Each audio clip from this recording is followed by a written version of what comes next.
Once a giant, always a giant. For me, it's only a giant. So what's going on YouTube? DU546. Definitely hit that subscribe button if you're new. Like the video if you like the video. And I won't tell if you click that bell. But let's go ahead and get into this. This is going to be my first Giant Steelers preview video. There'll probably be a couple of more, but this is the most general. How can the Giants beat the Steelers on Monday Night Football? Steelers had the most sacks in the league last year. They're a really good defense. They have TJ Watt, Bud Dupree, and Stephon Tuitt on their defensive line. And they've pretty much been wreaking havoc. Like I said, they led the league in sacks last year. So how can the Giants, who maybe have a questionable offensive line, who have a quarterback who is known to fumble, how can we combat this? Big Ben is coming back this year. We don't know how good he's going to be. He's a little older now. He's been 2 seasons ago, he threw for, I think, 5,000 yards and a lot of touchdowns, but that was 2 years ago. That was with Antonio Brown. Juju Smith-Schuster has not been the best #1 receiver so far, but I do think that he is a threat. So I have a couple of ways that the Giants can do this. When you look at Jason Garrett's offense, it's built on running the ball and running play action. That's what we have to do. We have to run the ball early, run the ball often, and get some play action going, because we need to do that to slow down the pass rush. This isn't necessarily a West Coast passing attack, so I don't expect Daniel Jones to do what he did last year or what Eli did years ago in the West Coast spot where you're throwing it as soon as you touch the ball. I'm expecting him holding on to the ball for a little longer, of course being aware of what he's doing, and throwing it a little bit deeper. Of course, you do have your quick screens, your quick throws, but I don't think that will be the majority of the game. So if the Giants can get Saquon Barkley involved early and he's successful early, just keep running it. Keep running the ball until they can stop you. If they are not able to stop Saquon, that's a game that we're going to win. That's just that. I mean, it's one thing if Saquon is getting his one carry for 70, 80 yards, but if he's doing that, see, people think that's because Saquon is a home run back that he's not a guy who can dominate a game.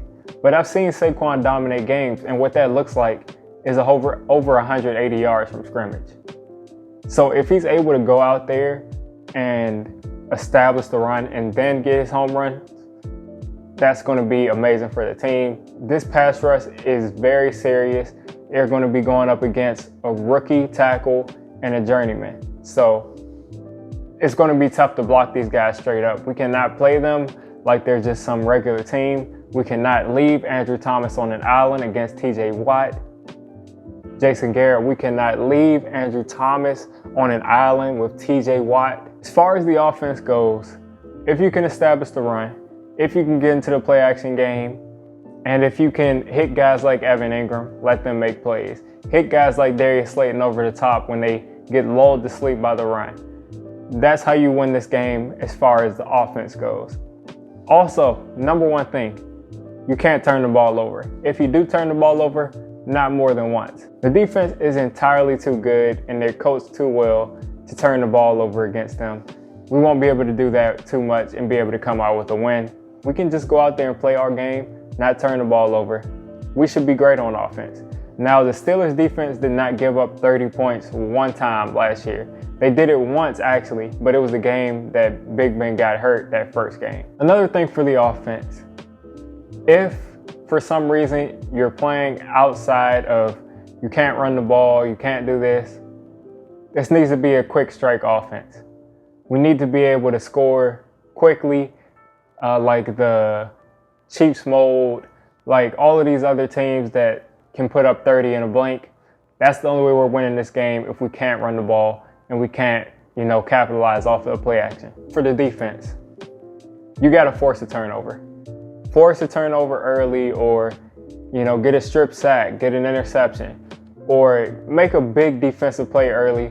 Early on in the season, this defense will not be respected. And you have to make them respect you. You have to make them say, before I go into this play, let me consider that this defense could actually stop us. So you need to establish yourself on defense. As soon as the game starts, you need to be making your presence felt. So don't give up the big plays. I think they have a couple of guys who can hit home runs. Juju is a guy that can hit a home run. Don't let that happen, because if you let that happen and their defense is that good, the lead starts to seem insurmountable. But if you can go out there and play your game, limit the big plays, make them work to score, make them have to go the length of the field, don't give up 2 yards, 70, 2 plays, 70 yards. Don't let that happen, because if so, it's going to be tough, because it's going to be hard to go against them tit for tat because their defense is so much better. Eric Ebron. We cut Ryan Connolly yesterday. Devontae Downs, you're in here because you're athletic, because you're fast. Xavier McKinney is injured. Here's your chance.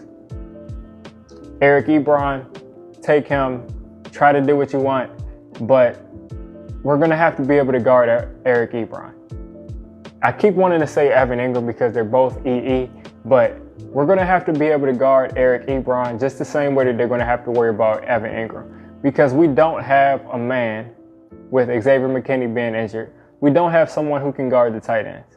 Maybe Logan Ryan is a guy who steps in, and now he's the guy who can do that, but we need someone to be able to guard Eric Ebron and just limit him from having a monster game.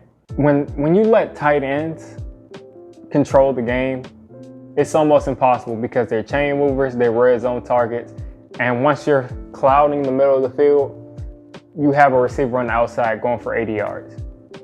So Eric Ebron is a guy that we need to limit. And of course, any game, stop the run, which I'm not too worried about with this defensive line. Just stop the run. So I'm excited for this game.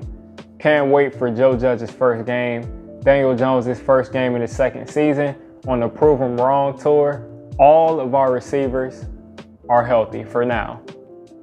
We have our running backs. We're pretty healthy besides Xavier McKinney. I'm definitely excited to see all of our receivers on the field at once in a new offense. Saquon is going to get the ball this year. We know this with Jason Garrett. Guys, if you made it this deep into the video, hit the subscribe button. Let me know in the comments what you're most excited to see in this week 1 matchup. It's Diggy546, and I'm out.